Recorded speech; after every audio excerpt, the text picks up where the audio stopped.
The platform at the train station in Tascosa, Texas, was nearly deserted as the last passenger train of the day pulled away, leaving nothing but a cloud of dust and coal smoke in its wake. Elizabeth Ainsworth stood alone, her gloved hand clutching the handle of her worn leather valise, the other holding tightly to a crumpled letter. The setting sun cast long shadows across the wooden planks beneath her feet as the realization settled in her stomach like a cold stone. No one was coming for her.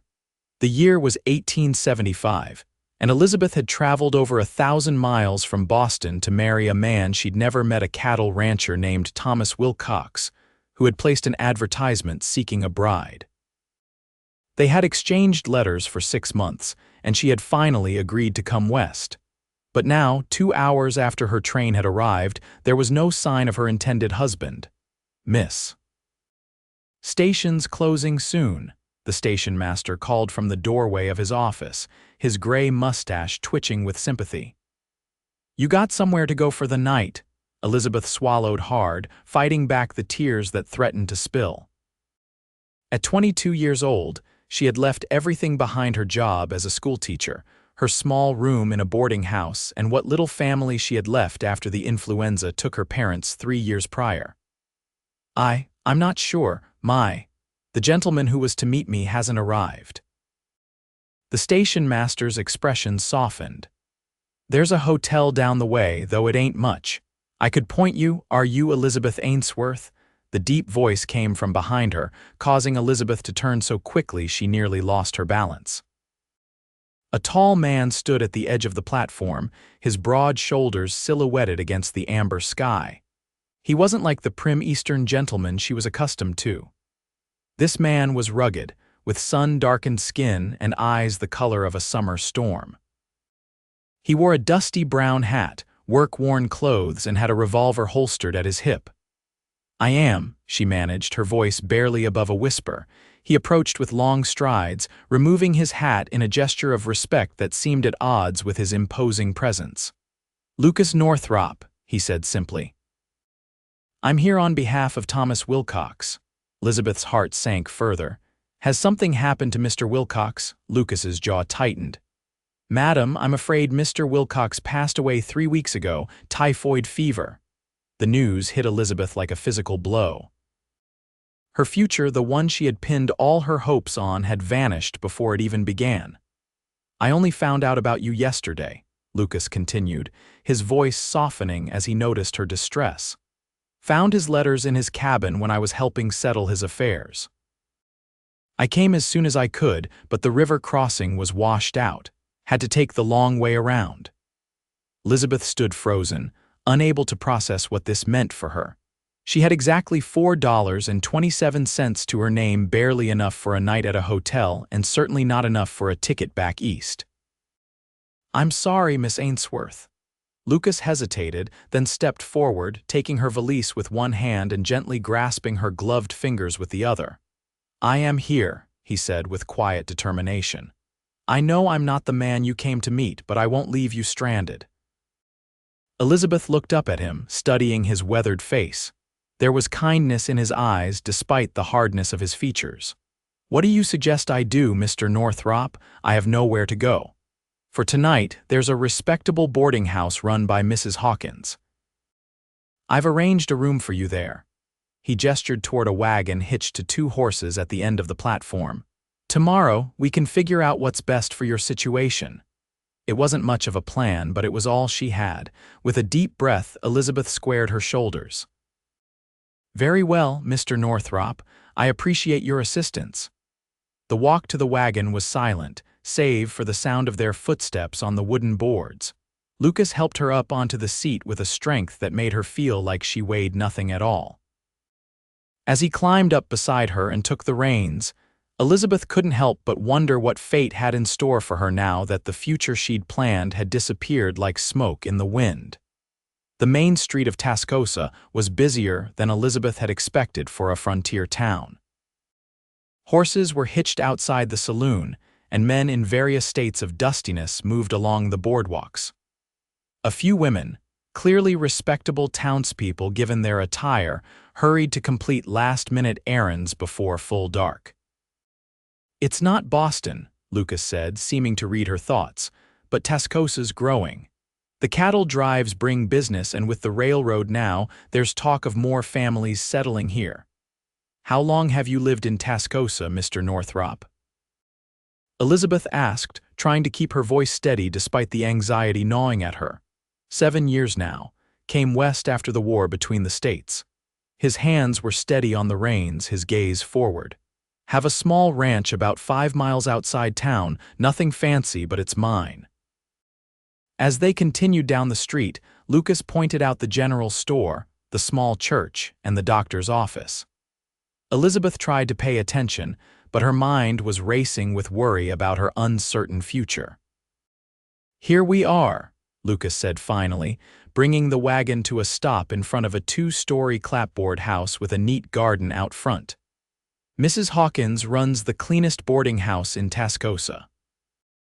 The door opened before they had even descended from the wagon, and a plump woman with iron-gray hair pulled into a tight bun emerged.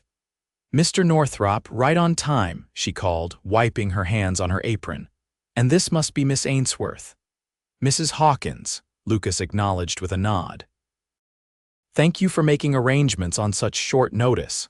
Any friend of Thomas Wilcox is welcome here," Mrs. Hawkins said, her expression turning solemn. "Such a tragedy. He was a good man."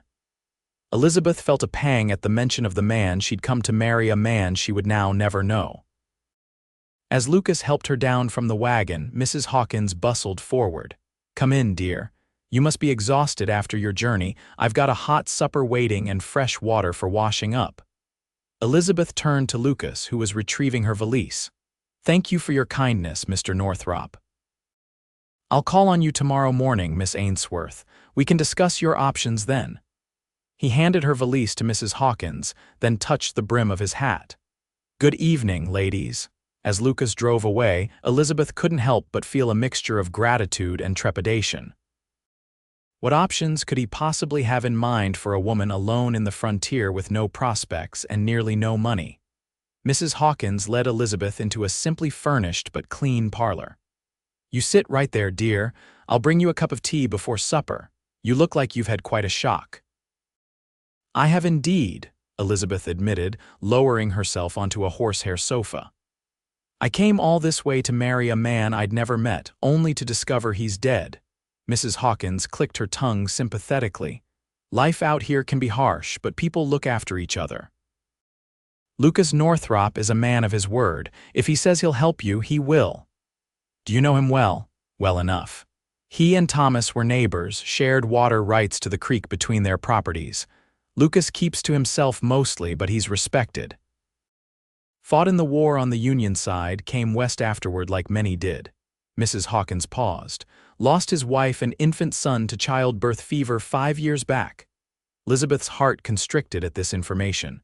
How terrible! It changed him, sure enough, but he's a good man, honest, works hard. Mrs. Hawkins smiled gently. "Now, you rest here while I fetch that tea." Left alone, Elizabeth removed her gloves and hat, setting them aside. Her hands trembled slightly as she pulled Thomas Wilcox's last letter from her reticule and unfolded it. His neat handwriting described the house he'd built, the land he was cultivating, and his hopes for their future together. She had been prepared to make a life with this stranger because the alternative, remaining in Boston with its painful memories and limited opportunities, had seemed unbearable. Now she was truly adrift. After a simple but satisfying supper with Mrs. Hawkins, and the boarding house's only other current resident, a traveling dry goods salesman, who spoke incessantly about the superior quality of his wares, Elizabeth retired to her small room on the second floor. The bed was narrow but comfortable, with a clean patchwork quilt and crisp sheets.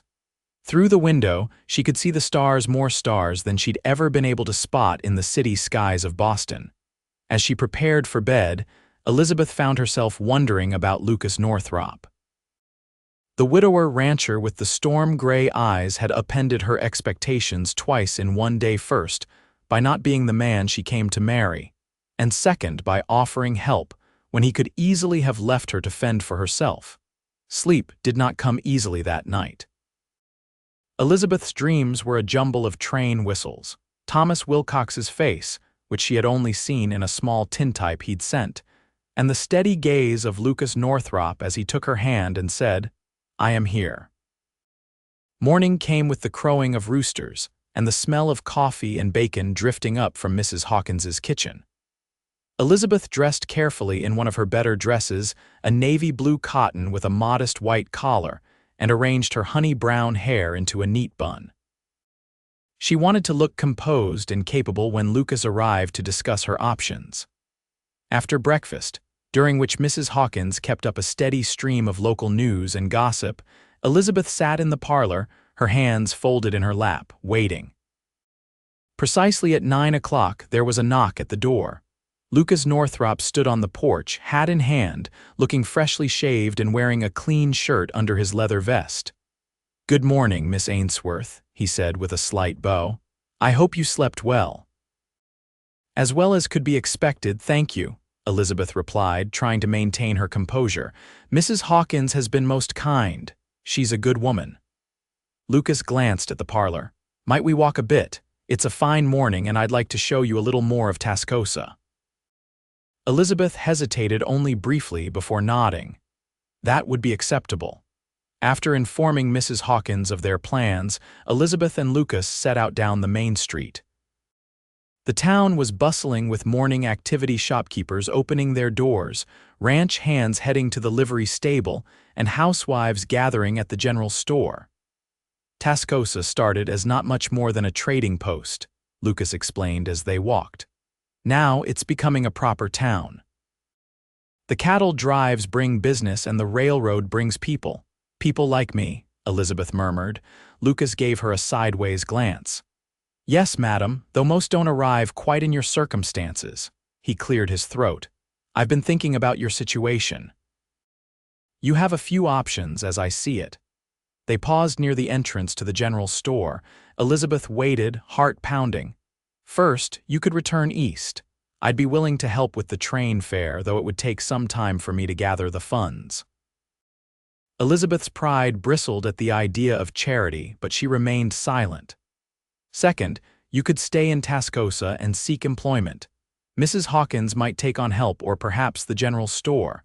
There's also talk of starting a proper school, and you mentioned you were a teacher in Boston." Elizabeth nodded. "I was, yes. Third." Lucas hesitated, his eyes meeting hers briefly before looking away. "The land that was to be yours and Thomas's, it's good land. The house isn't fancy, but it's solid. He had some cattle, chickens, a vegetable garden." "What are you suggesting, Mr. Northrop?" Lucas took a deep breath. "Thomas named me executor of his estate. There's no family to claim it. The land will likely go to auction if no one takes it over, and in these parts, that usually means some cattle baron will add it to their holdings." Elizabeth waited, sensing there was more. "I could work the land for you," Lucas said finally. "As a hired hand, I mean, you'd have a roof over your head and I'd make sure you had what you needed until you decided what you wanted to do long term." Elizabeth blinked in surprise. "You would do that for a stranger?" "I owed Thomas," Lucas said simply.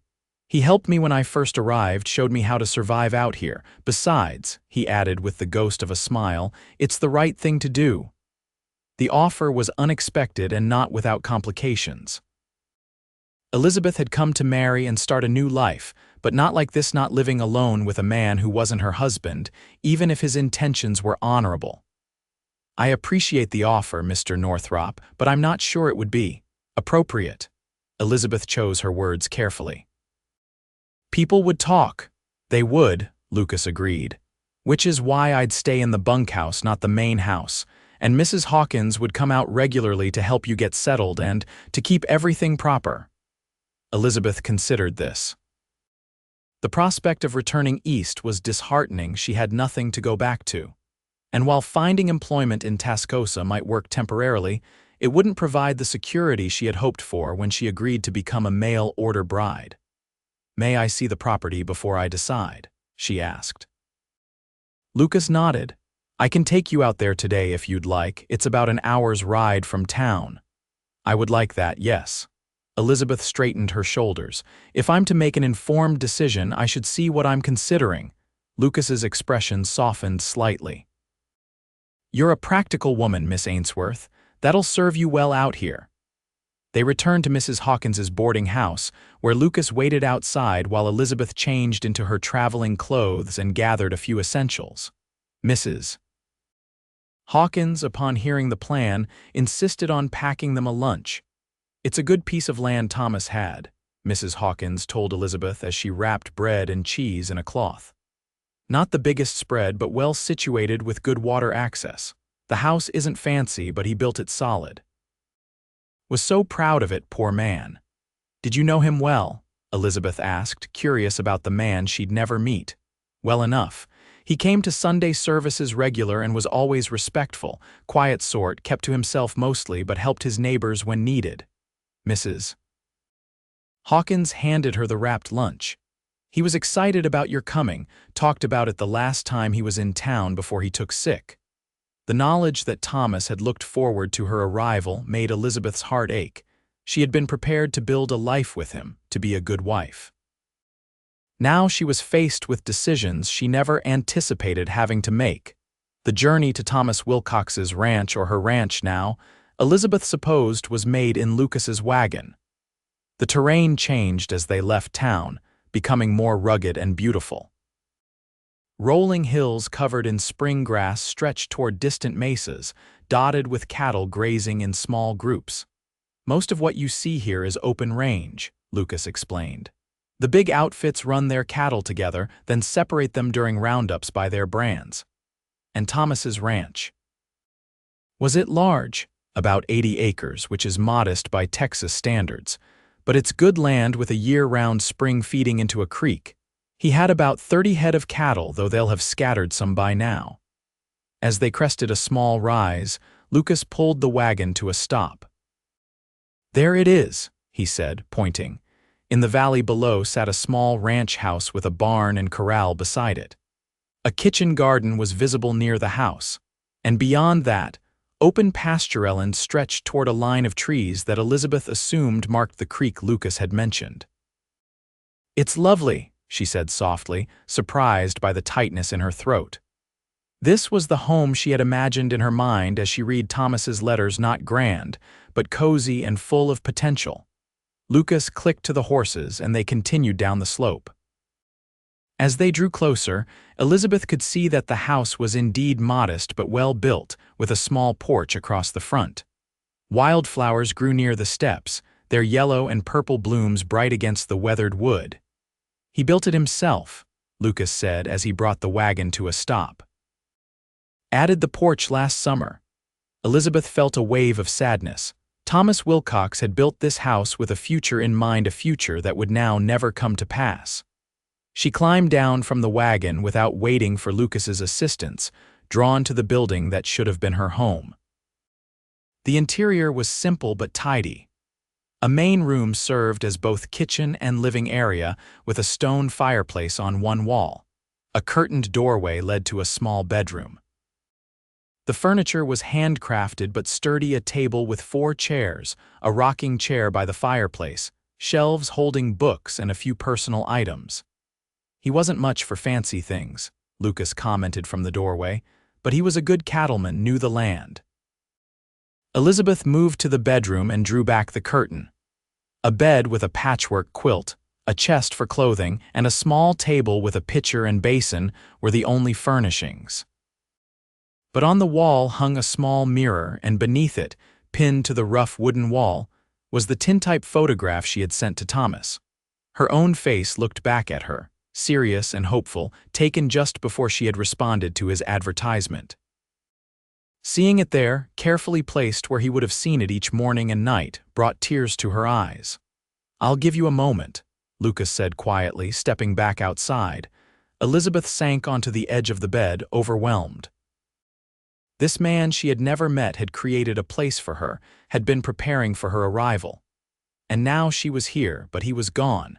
After composing herself, Elizabeth rejoined Lucas outside. He had unhitched the horses and was leading them to water at a trough near the barn. "What happens if I decide to stay?" she asked, her voice steady despite her emotional turmoil. "Legally, I mean, I wasn't yet married to Thomas." Lucas led the horses back to a hitching post before answering. "As executor, I can delay the settlement of his estate. Given time, you might be able to establish a claim, especially if you're working the land. Thomas left no will that I know of, but he has no family to contest your presence here. And if I decide not to stay, then the property will likely go to auction to settle any debts, though Thomas wasn't one to borrow much." Lucas's expression was unreadable.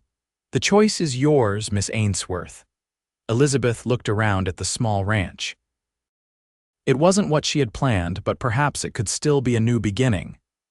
"If I were to stay, how would this arrangement work? You said you would help manage the cattle." "I would. My place is just over that ridge," he pointed to the east. "I could ride over daily, tend to the livestock, help with the heavy work. As I said, I'd stay in the bunkhouse out back, and Mrs. Hawkins would visit regularly." "She would. She's already agreed to it. She could bring supplies from town, help you learn what you need to know about running a household out here."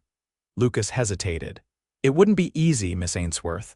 Life on the frontier is hard, especially for someone used to Eastern comforts." Elizabeth straightened her shoulders. "I'm not afraid of hard work, Mr. Northrop.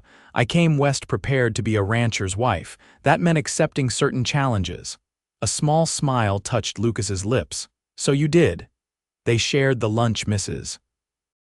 Hawkins had packed, sitting on the porch steps as Lucas pointed out features of the property and explained more about the seasonal routines of ranch life.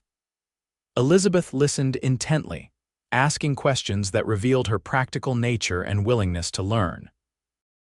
As the sun began its descent toward the western horizon, Lucas suggested they head back to town. "You don't have to decide today," he said as he hitched the horses to the wagon. "Take some time to think it through." Elizabeth glanced back at the small house. Despite its emptiness, it called to her in a way she hadn't expected.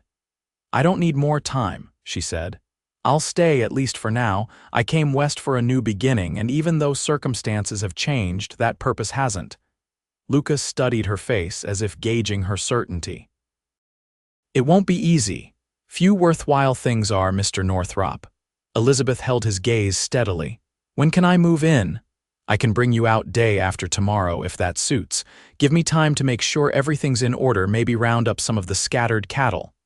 "That would be fine." Elizabeth climbed into the wagon with Lucas's assistance.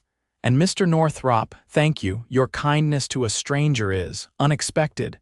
Out here, strangers become neighbors quickly, Miss Ainsworth." He settled beside her and took up the reins, "and neighbors look out for each other." The ride back to Tascosa was quieter, each lost in their own thoughts. Elizabeth felt a curious mixture of trepidation and determination. She had come too far to turn back now, and while the path ahead wasn't the one she had envisioned, it was still a path forward. Mrs. Hawkins received the news of Elizabeth's decision with approval. "Good for you, dear. Thomas would have wanted his place to go to someone who'd appreciate it, and with Lucas helping, you'll have a fighting chance." That evening, after supper, Elizabeth sat on the boarding house porch watching the stars emerge.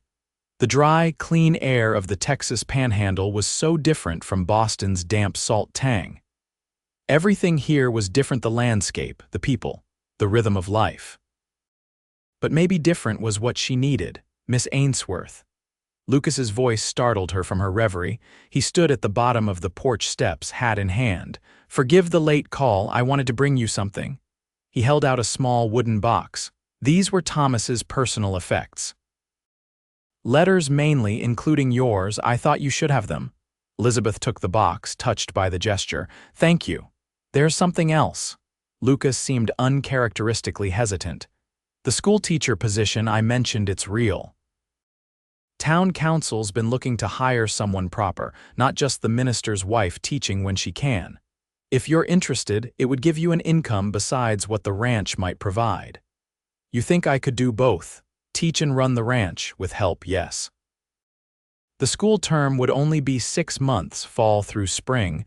Summers you'd be free for ranch work, he shrugged. Just something to consider. Elizabeth nodded thoughtfully. I'll consider it, thank you for telling me. Lucas touched the brim of an imaginary hat, having forgotten he was holding his actual one. The gesture made Elizabeth smile despite herself. Good night, Miss Ainsworth. Good night, Mr. Northrop. Later, in the privacy of her room, Elizabeth opened the wooden box. Inside were the letters she had written to Thomas, neatly tied with string. There was also a small journal, a pocket watch, and a folded document that proved to be the deed to his land. With trembling fingers, she opened the journal, half expecting to find Thomas's private thoughts about her, their correspondence, his hopes for their future. Instead, she found practical entries about cattle, weather conditions, crop yields, and occasional personal reflections on life in the West. The last entry was dated just over 3 weeks ago. Feeling poorly since yesterday, fever won't break. Lucas brought medicine from town, looking forward to EA's arrival next month. House is ready. Elizabeth closed the journal, tears stinging her eyes. Thomas Wilcox would remain forever a stranger to her, known only through his letters and the home he had built. Yet she felt a connection to him and an obligation to honor his memory by caring for the land he had loved. True to his word, Lucas arrived 2 days later with his wagon loaded with supplies: flour, sugar, coffee, and other necessities to supplement what Thomas had already stocked. Mrs. Hawkins had contributed a few luxuries: a jar of preserves, some dried apples, and a small bottle of vanilla extract. For baking, she explained. A house doesn't feel like home without the smell of something sweet in the oven. The journey to what Elizabeth now thought of as her ranch was filled with practical discussion. Lucas explained about the nearest neighbors, the location of the best grazing land, and the importance of maintaining the fences. Fence law is still developing out here, he said. Some believe in the open-range tradition, while others, like Thomas, prefer to keep their stock contained. It can cause friction. Upon arrival, Elizabeth was pleased to see smoke rising from the chimney. I rode out at dawn to get things ready, Lucas explained. House was getting musty. Inside, a fire crackled in the hearth, chasing away the chill of the spring morning. Lucas had also brought fresh water from the spring and placed wildflowers in a jar on the table, a surprisingly thoughtful touch from the stoic rancher. The bunkhouse is just behind the barn, he said as he carried in her trunk. Simple, but it'll do for me when I need to stay overnight. Elizabeth glanced out the window toward the small structure. Have you rounded up any of the cattle yet? Found about 15 heads so far. They haven't strayed far. Thomas trained them well with grain rewards. Lucas set the trunk down in the bedroom. I'll keep looking for the rest over the next few days. As they unloaded the wagon, Elizabeth began to feel the weight of what she had undertaken. This remote ranch, miles from town, would be her home now. The solitude was both daunting and appealing after the crowded conditions of Boston. I'll show you how to use the rifle, Lucas said matter-of-factly as he brought in the last of the supplies. Elizabeth stared at him. Rifle? Thomas kept a Winchester behind the door there, for protection and hunting. Lucas retrieved the weapon from its place and checked it expertly. Every ranch woman should know how to shoot, especially when alone. I've never fired a gun in my life, Elizabeth admitted. Today's as good a day to learn as any. Lucas's tone brooked no argument. After we finish here, I'll set up some cans behind the barn. To Elizabeth's surprise, she wasn't a terrible shot. After Lucas demonstrated the proper way to hold the rifle, explained its mechanisms, and helped her with her stance, she managed to hit 3 of the 10 cans he had arranged on a fallen log.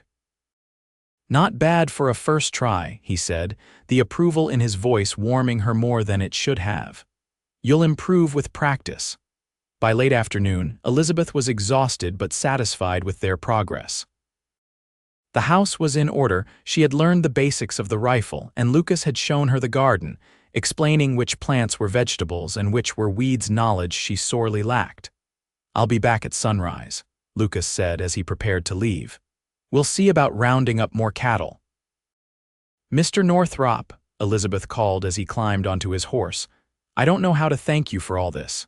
Lucas adjusted his hat against the setting sun. No need for thanks, it's what neighbors do. With a nod, he turned his horse and rode toward the ridge that separated his property from hers.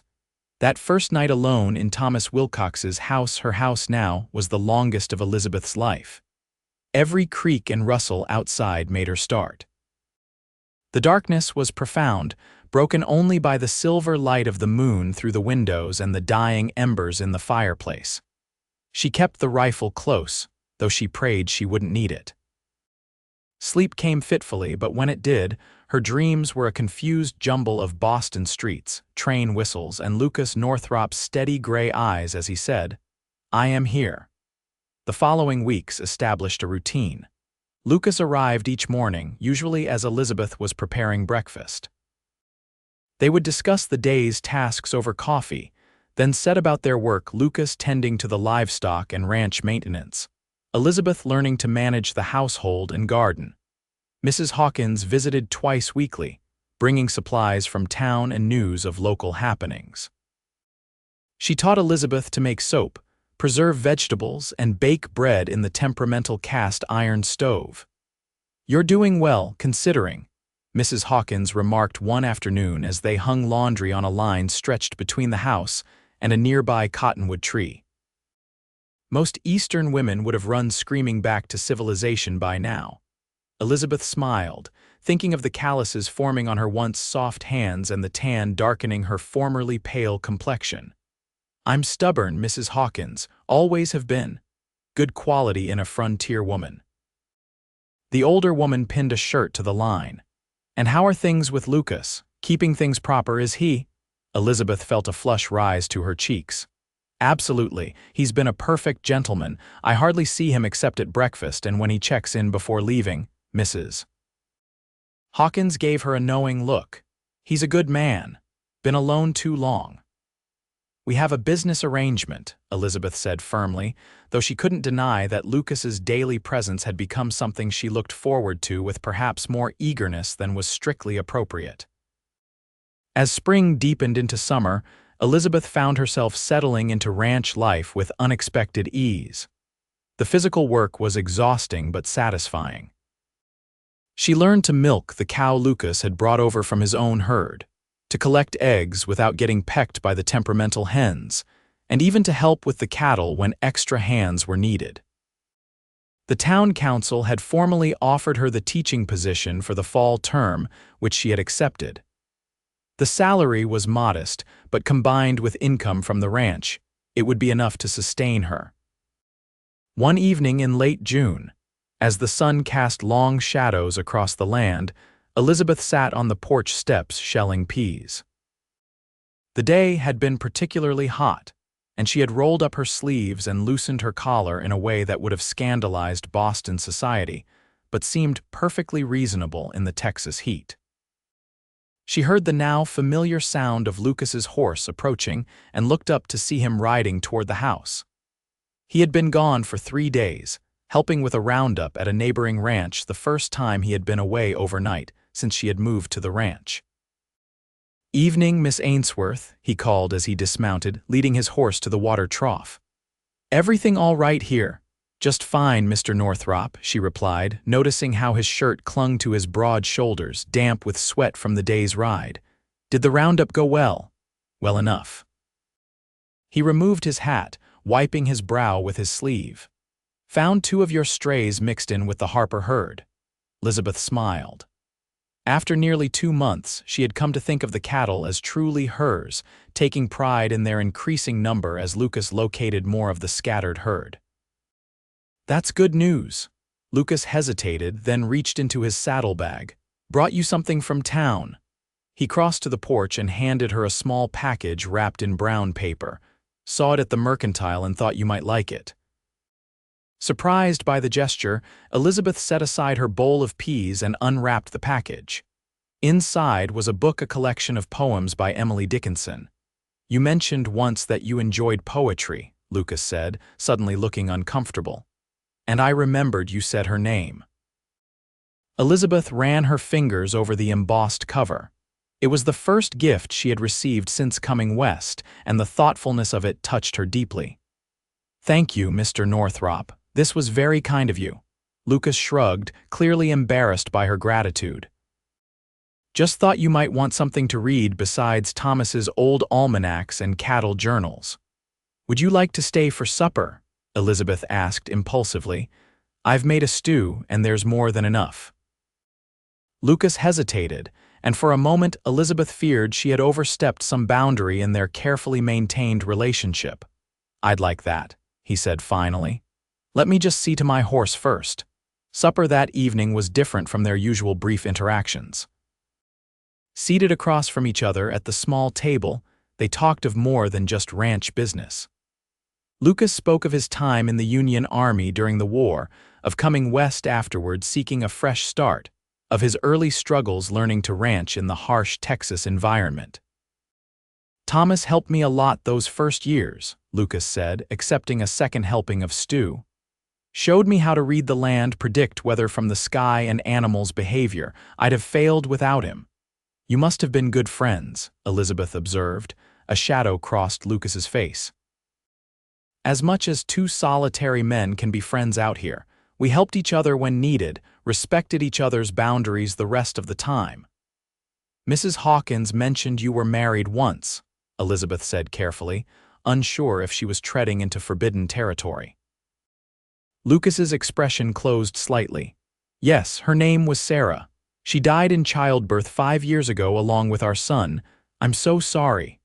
Elizabeth's heart ached for him, understanding now some of the sadness she sometimes glimpsed in his eyes.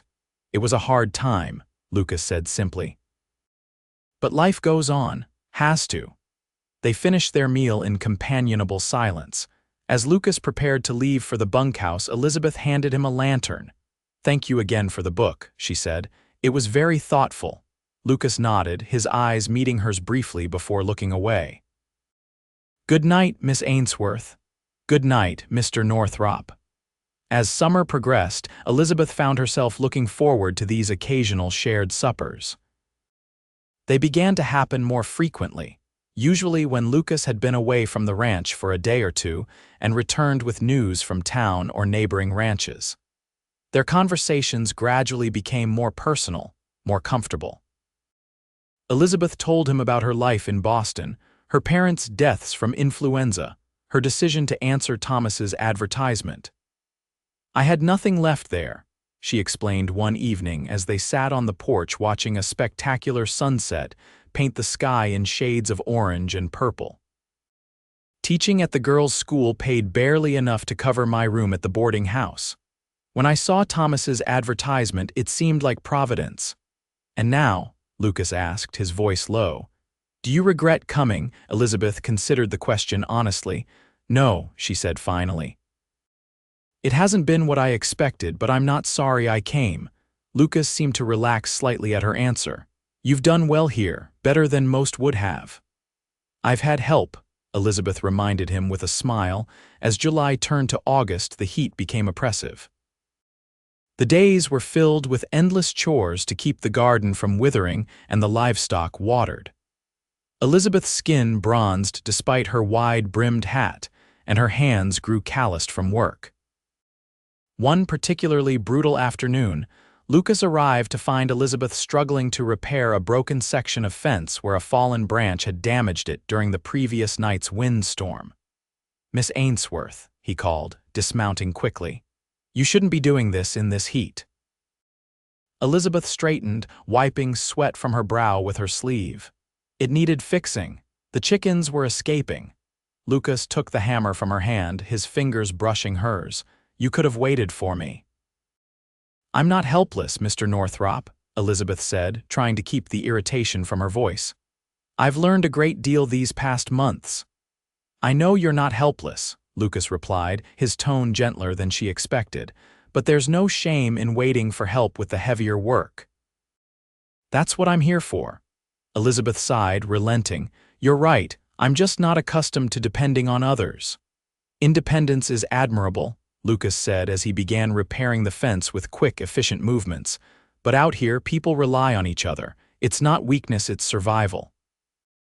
Elizabeth watched him work, noticing the way the muscles in his forearms flexed with each swing of the hammer. In these months of working alongside Lucas, she had come to appreciate not just his strength and knowledge, but his quiet integrity and unexpected moments of gentleness.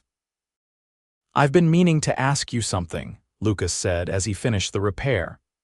"The school term starts in a few weeks. How do you plan to manage both teaching and the ranch?"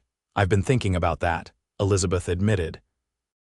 "I'll need to rise early to tend to the animals before riding to town and return directly after classes to complete the evening chores." Lucas frowned. "That's a lot for one person. The ride to town alone is an hour each way." "Do you have a better suggestion?" Elizabeth asked, genuinely curious. "I do, actually." Lucas straightened, meeting her gaze directly. "I could increase my time here, handle the morning chores before you leave for school and check on things during the day. You have your own ranch to run, Mr. Northrop. I couldn't ask you to neglect it further for my sake." "I've hired a hand to help with my place," Lucas said. "Young fellow named Eddie Jenkins. Eager to learn, works hard. He can manage things while I'm over here." Elizabeth was touched by his continued willingness to help her. "That's very generous, but I can't keep accepting your charity indefinitely. You've already done so much." "It's not charity," Lucas said firmly. "We could formalize the arrangement, a proper business partnership. I help manage your ranch, we share the profits from both properties." The proposal took Elizabeth by surprise. A partnership between a man and a woman who aren't married. "It's unusual," Lucas acknowledged, "but not unheard of. We draw up papers, make it legal." Elizabeth considered the idea. It would solve many practical problems, but it would also bind her future more tightly to Lucas's. The thought was not as alarming as it perhaps should have been. "I'll think about it," she said finally. "It's a significant decision." Lucas nodded, seemingly satisfied with her response. "No rush. Just something to consider before school starts." That night, unable to sleep in the stifling heat, Elizabeth sat by her bedroom window, reading from the book of poems Lucas had given her. The candlelight illuminated the pages as she read Dickinson's words about hope being the thing with feathers. Hope was something Elizabeth had carried west with her hope for a new beginning, for a life different from the constraints of Boston society. That hope had been severely tested when she learned of Thomas's death, but it hadn't died. Instead, it had transformed, finding new expression in her determination to make this ranch succeed, to build a life here despite the challenges. And if she was honest with herself, Lucas Northrop had become part of that hope, his steady presence, his quiet strength, his unexpected kindnesses. She found herself looking forward to his arrival each morning, missing him on the days he didn't come. It was a realization both comforting and unsettling. The school term began in September. Elizabeth had accepted Lucas's proposal of a partnership, and they had formalized it with a contract drawn up by the circuit judge during his monthly visit to Tascosa. The arrangement raised a few eyebrows among the townsfolk, but most seemed to accept it as a practical solution for a woman alone.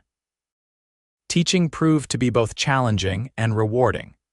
The schoolhouse was a simple one-room building with rough-hewn benches and tables, but the children ranging in age from 6 to 16 were eager to learn. There were 23 pupils in all, from town families and nearby ranches. "Miss Ainsworth," called 10-year-old Mary Harper after class one day, "my pa says you live all alone out at the Wilcox place. Aren't you scared of Indians and outlaws?" Elizabeth smiled at the girl's wide-eyed concern. "I'm not alone, Mary. Mr. Northrop helps with the ranch and I have good neighbors." "Ma says it ain't proper," the child continued artlessly. "You and Mr. Northrop out there without being married." Elizabeth felt heat rise to her cheeks. "Mr. Northrop stays in the bunkhouse, Mary. It's a business arrangement." "Oh," Mary looked disappointed, as if she had been hoping for a more romantic explanation. "Well, Johnny Miller says his ma says you two would make a fine match, seeing as you're both alone in the world." "That's quite enough, Mary," Elizabeth said firmly, though her pulse had quickened at the girl's words. "Run along now, your mother will be waiting." As the autumn days grew shorter, Elizabeth established a rhythm between teaching and ranching. She rode to town each morning, taught until mid-afternoon, then returned to the ranch to complete whatever tasks Lucas hadn't managed during the day. Their partnership functioned smoothly on a practical level, but Elizabeth found herself increasingly aware of Lucas as more than just a business partner. The way his eyes crinkled at the corners when he smiled, the gentle way he handled newborn calves, the deep timbre of his voice as they sat by the fire on cool evenings discussing the day's events, all these things affected her in ways she hadn't anticipated. One Saturday in late October, as they worked together to repair the barn roof before winter, Elizabeth slipped on a loose shingle. Lucas caught her before she could fall, his strong arms encircling her waist and pulling her against his chest. "Careful," he murmured, his breath warm against her hair. Elizabeth's heart raced, and not just from the near fall. She was acutely aware of his proximity, the solid warmth of his body against hers, the way his hands lingered at her waist a moment longer than necessary before he carefully released her. "Thank you," she managed, her voice unsteady. "I should have been more careful." Lucas stepped back, his expression unreadable. "Perhaps that's enough roof work for today. The weather's turning." Indeed, dark clouds were gathering on the horizon, promising the first real cold front of the season. By evening, rain was falling steadily, drumming on the roof and streaming down the windows. Elizabeth prepared a hearty stew, expecting Lucas to return to his own ranch once the day's work was done. Instead, he appeared at the door just as she was setting the table, his coat and hat dripping from the downpour. "River's up," he said by way of explanation. "Can't cross back to my place tonight." Elizabeth nodded, trying to ignore the flutter in her stomach at the realization that they would be truly alone together for the night, separated only by the thin walls of the house and bunkhouse. "You should change into dry clothes. I'll set an extra place for supper." Lucas hesitated. "I don't want to impose." "Nonsense. You can't go hungry, and I've made plenty." Elizabeth gestured to the pot bubbling on the stove. "Besides, after all you've done for me, a hot meal is the least I can offer." While Lucas went to change in the bunkhouse, Elizabeth added another setting to the table and stirred the stew, trying to calm her inexplicable nervousness. They had shared dozens of meals together over the past months, but something felt different tonight. When Lucas returned, wearing dry clothes but with his hair still damp from the rain, they sat down to supper. The storm intensified outside, wind howling around the corners of the house and rain lashing at the windows. "Looks like we're in for a real gully washer," Lucas observed, accepting the bowl Elizabeth offered. "Glad I reinforced that new section of fence last week." They ate in companionable silence for a while, the storm providing a dramatic backdrop to their meal. After they had finished, Lucas insisted on helping with the dishes, a task they completed together in the small kitchen space, occasionally bumping elbows or brushing hands in a way that made Elizabeth increasingly flustered. With the dishes done and the storm showing no signs of abating, they settled in the main room. Lucas added logs to the fire while Elizabeth lit the oil lamps, casting a warm glow through the room. "I should check on the livestock," Lucas said, moving toward the door, "in this weather." Elizabeth protested, "You'll be soaked through again. Animals get nervous in storms, better to make sure they're settled." He pulled on his still damp coat and hat. "I won't be long." Left alone, Elizabeth picked up her book of poems but found it difficult to concentrate. Her thoughts kept drifting to Lucas, his kindness, his strength, the way he had become essential to her life here in a way she hadn't anticipated when she accepted his help that first day on the train platform. When Lucas returned 20 minutes later, he was indeed soaked through again. "Everything's secure," he reported, removing his dripping outer garments. "But that creek's rising fast. Might have to move the cattle to higher ground if it doesn't let up by morning." Elizabeth noticed him shiver slightly as he stood by the fire. "You're chilled. Let me make some coffee." While the coffee boiled on the stove, Lucas stood with his back to the fire, steam rising faintly from his damp clothes. Elizabeth found herself watching him covertly as she prepared the cups, the strong line of his jaw, the way the firelight highlighted the threads of silver at his temples. "Here," she said, offering him a steaming cup. Their fingers brushed during the exchange, and Elizabeth felt that now familiar flutter in her stomach. "Thank you." Lucas took a sip, his eyes meeting hers over the rim of the cup, "for everything, not just the coffee."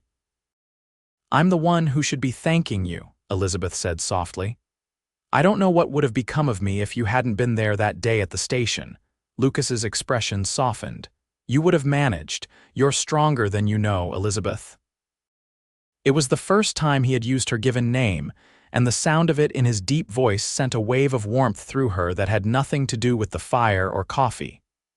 "Lucas," she replied, deliberately using his first name as well, "why did you help me, truly?"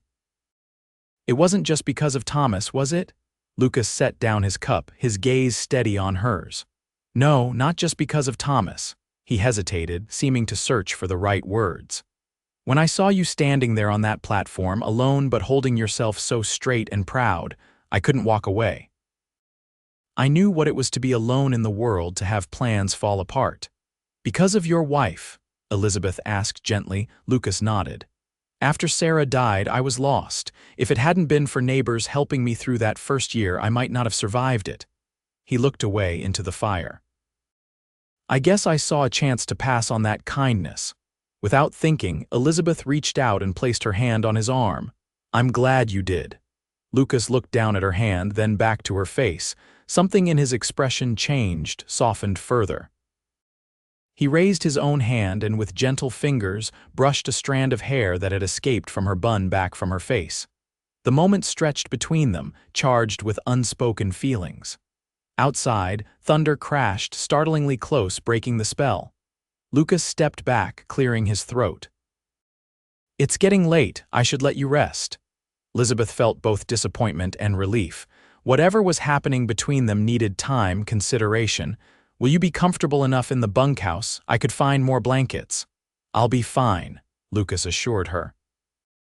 "I've slept in worse conditions." At the door he paused, turning back to her. "Good night, Elizabeth." "Good night, Lucas." After he had gone, Elizabeth moved around the house, banking the fire and extinguishing the lamps. In her small bedroom, she changed into her nightgown and sat on the edge of the bed, listening to the storm rage outside and thinking of the man in the bunkhouse just yards away. She had come west to marry one man and now found herself developing feelings for another, feelings that both excited and frightened her. Lucas was different from what she had expected in a Western husband. He was strong, yes, and capable as she had imagined Thomas would be. But there was a depth to him, a sensitivity beneath his stoic exterior that called to something in her own heart. Sleep came fitfully that night, her dreams once again filled with Lucas's face, his voice, the gentle touch of his fingers against her cheek. Morning brought clearing skies and a transformed landscape. The creek had indeed overflowed its banks, creating a small lake in the lower pasture. Lucas was already outside when Elizabeth emerged from the house, assessing the damage and beginning repairs to a section of fence washed away by the floodwaters. "The cattle are safe," he reported when she brought him coffee. "Managed to move them to higher ground last night during a break in the storm. You went out again. I didn't hear you." Elizabeth handed him the steaming cup. "Didn't want to wake you." Lucas accepted the coffee with a nod of thanks. "Eddie will be worried about my absence. I should try to get back to my place once the water recedes a bit." Elizabeth felt a pang of disappointment at the thought of his leaving but nodded her understanding. "Of course. Your ranch needs attention too." They worked together throughout the morning, clearing debris and repairing what damage they could. By early afternoon, the creek had receded enough for Lucas to cross safely on horseback. "I'll be back tomorrow," he promised as he prepared to leave. "Sooner if you need anything." Elizabeth nodded, suddenly reluctant to see him go. "Be careful crossing the creek." Lucas mounted his horse, then looked down at her with an expression she couldn't quite read. "Elizabeth, last night." Yes, she prompted when he didn't continue. Lucas shook his head slightly. Never mind. We can talk tomorrow. As he rode away, Elizabeth couldn't help wondering what he had been about to say. Had he felt it too, that subtle shift in their relationship? The awareness that they had become something more than business partners, more than neighbors helping each other. The following weeks brought a flurry of activity as they prepared both ranches for the coming winter. Lucas's hand, Eddie, proved to be a capable young man who managed Lucas's property well during his absences. The partnership arrangement functioned smoothly, and the fall cattle sales provided enough income to see them both through the winter months. Elizabeth continued teaching, finding great satisfaction in her pupils' progress. The townsfolk had accepted her now, no longer viewing her as just the mail-order bride left at the station, but as a respected member of the community. Yet beneath this comfortable routine, Elizabeth was increasingly aware of her feelings for Lucas and of his for her, though neither had spoken of it directly since that stormy night. There were moments when their eyes would meet over a shared task, when his hand would linger on hers as he passed her a tool, when their conversation would flow so easily. It seemed they had known each other for years instead of months. As November brought the first frost, Elizabeth found herself thinking about the future. The school term would end in December, resuming in April after the worst of winter had passed. The ranch was secure for now, but what of next year and the years after? How long could they continue this unusual arrangement? One Sunday after church services, Mrs. Hawkins pulled Elizabeth aside as the congregation dispersed. "You and Lucas seem to be getting along well," she observed, her tone casual but her eyes shrewd. "Our partnership has been successful," Elizabeth replied carefully. Mrs. Hawkins snorted softly. "That's not what I mean, and you know it. Half the town is wondering when you two will stop pretending you're just business partners and admit what's plain to everyone else." Heat rose to Elizabeth's cheeks. "I don't know what you mean, don't you?" The older woman patted her arm. "Life's too short for pretense, my dear, especially out here. If there's something worth having, you should reach for it." The conversation lingered in Elizabeth's mind as she rode home, Lucas beside her on his own horse. The day was crisp but sunny, the landscape transformed by the seasoned browns and golds where summer's green had been. Mrs. Hawkins seems to be matchmaking, Elizabeth said finally, deciding directness was the best approach. Lucas glanced at her, eyebrow raised. "Is she now? She seems to think there's more between us than a business arrangement." Elizabeth kept her eyes on the trail ahead, afraid to see his reaction. For a long moment, Lucas was silent. Then, quietly, "Is she wrong?" The simple question hung in the air between them. Elizabeth's heart pounded as she considered her answer. "No," she said finally, "I don't think she is." Lucas reined his horse to a stop, and Elizabeth did the same. He turned in his saddle to face her, his expression more open than she had ever seen it. "I've been trying to find the right words for weeks now," he said, "but I'm not good with words, Elizabeth. I'm better with actions." "Then show me," she whispered. Lucas dismounted in one fluid movement, then stepped to her horse and lifted her down. His hands lingered at her waist as her feet touched the ground, their bodies close in a way that sent her pulse racing. "I didn't expect you," he said softly. "When I went to that train station, I thought I was just fulfilling an obligation to a neighbor. I never imagined." "Nor did I," Elizabeth admitted. "I came to marry a stranger and instead found—" "Found what?" Lucas asked, his voice low. Elizabeth looked up at him, at this man who had become the center of her new life in ways she had never anticipated. "Found you." Lucas's hand came up to cup her cheek, his touch gentle despite the calluses earned from years of ranch work. "I promised myself I wouldn't do this," he said. "You deserved time to settle, to be sure of what you wanted, and I wasn't sure I had the right to feel this way again after Sarah. And now I can't imagine my life without you in it." His eyes searched hers. "I love you, Elizabeth Ainsworth.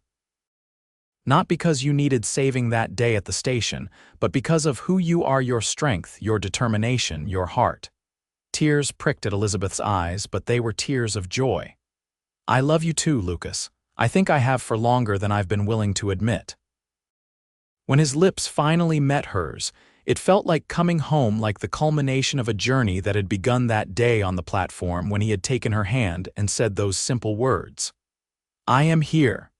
The kiss deepened, his arms wrapping around her as hers encircled his neck.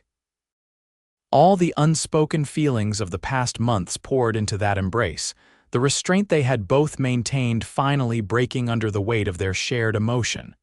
When they parted at last, breathless, Lucas rested his forehead against hers. "Marry me," he said simply. "Not because you need me, or because it's practical, or because of what people might say. Marry me because we belong together." Elizabeth smiled through her tears. "Yes," she whispered. "Yes, I will marry you." They were married 2 weeks later in the small church in Tascosa with Mrs. Hawkins beaming in the front pew and the entire community in attendance. Elizabeth wore her best dress, not a traditional wedding gown, but a deep blue that matched the December sky, with a lace collar she had carefully saved from her Boston days. Lucas, in a clean black suit that Mrs. Hawkins had insisted on pressing for him, looked almost uncomfortable in such formal attire until his eyes met Elizabeth's as she walked down the aisle. Then his expression transformed, all discomfort forgotten in the joy of the moment. The ceremony was simple, the reception afterward at Mrs. Hawkins's boarding house filled with the warmth of community. As they prepared to leave, the townsfolk gathered outside to wish them well. "What about the ranches?" someone called. "Whose place will you live at?" Lucas looked at Elizabeth, his hand warm around hers. "We'll manage both," he said. Together, they rode out as the sun was setting, heading not to Elizabeth's ranch or to Lucas's, but to a spot between the two properties, a gentle rise overlooking both spreads of land. Lucas helped Elizabeth down from her horse, then reached into his saddlebag and pulled out a rolled document. "A wedding gift," he said, handing it to her. Elizabeth unrolled the paper to find a deed, a new one, combining both properties into a single ranch with both their names listed as owners. "The North Star Ranch," she read aloud, looking up at him questioningly. Lucas smiled, that rare full smile that transformed his face. "Because you've become my guiding star, Elizabeth, the light that led me home." "Oh, Lucas." Elizabeth felt tears threatening again. "It's perfect." As the stars began to appear in the darkening sky, they stood together on the land that was now truly theirs. Looking toward a future neither could have imagined that day at the train station, a future they would build together, day by day, season by season, year by year. 10 years later, the North Star Ranch had prospered beyond what either Lucas or Elizabeth could have imagined that first day at the train station. The original 80 acres had expanded to over 300. Their cattle herd was one of the most respected in the Panhandle. And their home, a new house built on the rise where Lucas had given Elizabeth the combined deed, was the center of a thriving family life. 8-year-old Thomas, named for the man whose unexpected passing had brought his parents together, raced across the yard, his younger sister Sarah, aged 6, struggling to keep up on shorter legs. "Pa, Ma, riders coming," Thomas called, pointing toward the trail that led from town. Elizabeth stepped onto the porch, shading her eyes against the late afternoon sun. At 32, she was still slender despite 2 pregnancies, though her hands were permanently roughened from years of ranch work. The Eastern lady who had stepped off the train a decade ago was long gone, replaced by a confident woman who could ride, shoot, and manage a household with equal skill. "It's Uncle Eddie," Sarah announced as the riders drew closer. "And somebody else." Lucas emerged from the barn, wiping his hands on a cloth. At 40, he had more silver in his dark hair, and the lines around his eyes had deepened, but he moved with the same strength and purpose as always. He came to stand beside Elizabeth on the porch, his arm settling naturally around her waist. "Eddie's early," he observed. "Wasn't expecting him back from Amarillo until tomorrow." Eddie Jenkins had remained with them all these years, rising from hired hand to foreman and becoming almost like family. The somebody else turned out to be a young woman riding beside him, her posture suggesting she was comfortable on horseback despite her city clothes. "Miss Ainsworth?" Eddie called as they approached, then caught himself with a grin. "I mean, Mrs. Northrop, force of habit." Elizabeth smiled. Even after 10 years of marriage, some of the old-timers in Tascosa still occasionally called her by her maiden name, particularly those who remembered her first as the schoolteacher. "Welcome home, Eddie," she called back. "Who's your companion?" The young woman dismounted with Eddie's assistance, smoothing her travel-wrinkled skirt. She was perhaps 20, with dark hair tucked neatly beneath a fashionable hat and intelligent eyes that took in the ranch with obvious interest. "This is Miss Rebecca Wilson," Eddie said, a slight flush rising to his cheeks. "She's come from Denver to be Tascosa's new schoolteacher." Elizabeth stepped forward, extending her hand. "Welcome to Tascosa, Miss Wilson, and to the North Star Ranch. Thank you, Mrs. Northrop," Rebecca replied, her handshake firm. "Mr. Jenkins has told me so much about you and your husband on our journey from Amarillo. He says you were Tascosa's first proper schoolteacher." "I was," Elizabeth confirmed, noting with amusement the way Eddie hovered attentively near the young teacher. "For 5 years, until our ranch demanded too much of my time, but I still serve on the school board." "Eddie, you're just in time for supper," Lucas said, stepping forward to shake the foreman's hand. "You and Miss Wilson will join us, of course." As they moved inside, the children peppered the newcomer with questions about Denver's school and whether she knew how to ride a horse properly. Elizabeth busied herself in the kitchen, adding to the meal to accommodate their unexpected guests. Through the doorway, she could see Lucas showing Miss Wilson the framed photograph of their wedding day that hung on the parlor wall. "Eddie's sweet on her," Lucas murmured later as he helped Elizabeth set the table, the children having taken Miss Wilson to see the new foal in the barn. "Met her on the train from Denver and appointed himself her personal escort to Tascosa." Elizabeth smiled. "I noticed. She seems a capable young woman.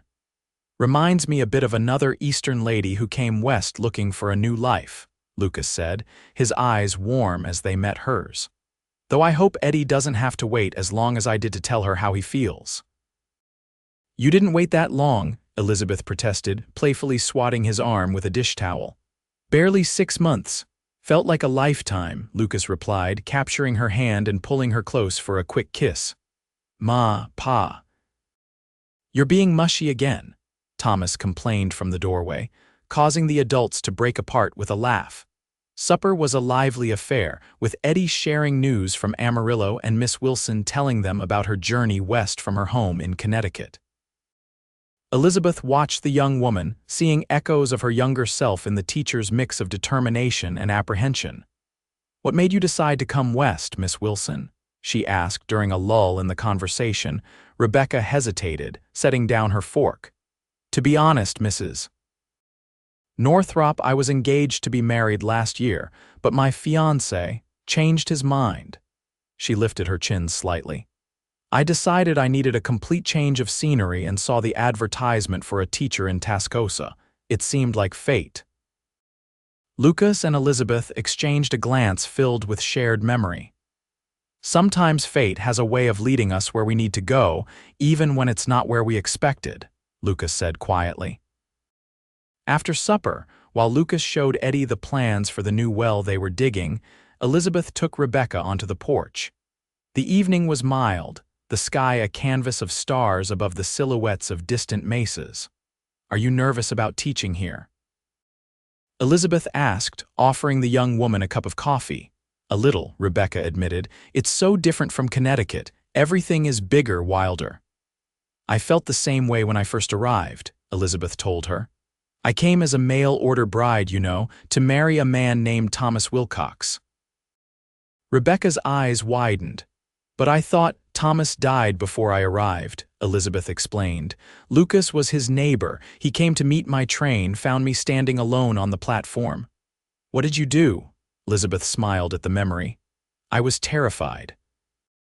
Miles from home, no money to speak of, and the man I'd come to marry was dead. But Lucas took my hand and simply said, "I am here," and somehow that was enough to go on. Rebecca looked thoughtful. "Mr. Jenkins, Eddie, he met me at the train in Amarillo when the stagecoach was delayed. Said he couldn't leave a lady stranded. He's been very kind." "Eddie is a good man," Elizabeth said simply. "Like Lucas, he understands that out here, people need to look out for each other." As the evening progressed, Elizabeth found herself reflecting on the journey that had brought her to this moment, from that lonely train platform to this home filled with love and life. It hadn't been the path she expected, but it had led her exactly where she needed to be. Later, after their guests had departed, Eddie to the foreman's cabin and Rebecca to Mrs. Hawkins's boarding house, where she would stay until the schoolteacher's quarters were ready, Elizabeth and Lucas stood on the porch together, watching the moon rise over their land. "Happy?" Lucas asked, his arm around her shoulders. Elizabeth leaned into his embrace, thinking of the frightened young woman she had been that day at the station and the life they had built together since. "Completely," she answered, turning to look up at him. "You?" Lucas's smile was answer enough, but he spoke the words anyway. "More than I ever thought possible." As they turned to go inside to check on their sleeping children before retiring to their own room, Elizabeth thought again of those first words Lucas had spoken to her, words that had changed the course of her life. "I am here." And he had been through hardship and joy, through drought and plenty, through the birth of their children and the growth of their ranch. He had been there, steady as the North Star for which they had named their home, guiding her toward a happiness she could never have imagined that day she stepped off the train in Tascosa. Elizabeth Ainsworth had come west seeking a husband and found instead a partner, a friend, a love deeper and truer than anything she could have hoped for. And in the end, wasn't that what she had truly been searching for all along? Not just a marriage, but a home. Not just a new beginning, but a complete life. As Lucas closed the door behind them, shutting out the night, Elizabeth sent a silent thank you to Thomas Wilcox, whose letters had brought her west, and to whatever twist of fate had placed Lucas Northrop on that platform the day she arrived. Sometimes, she reflected, the most unexpected beginnings led to the most beautiful journeys. And this journey, their journey, was far from over.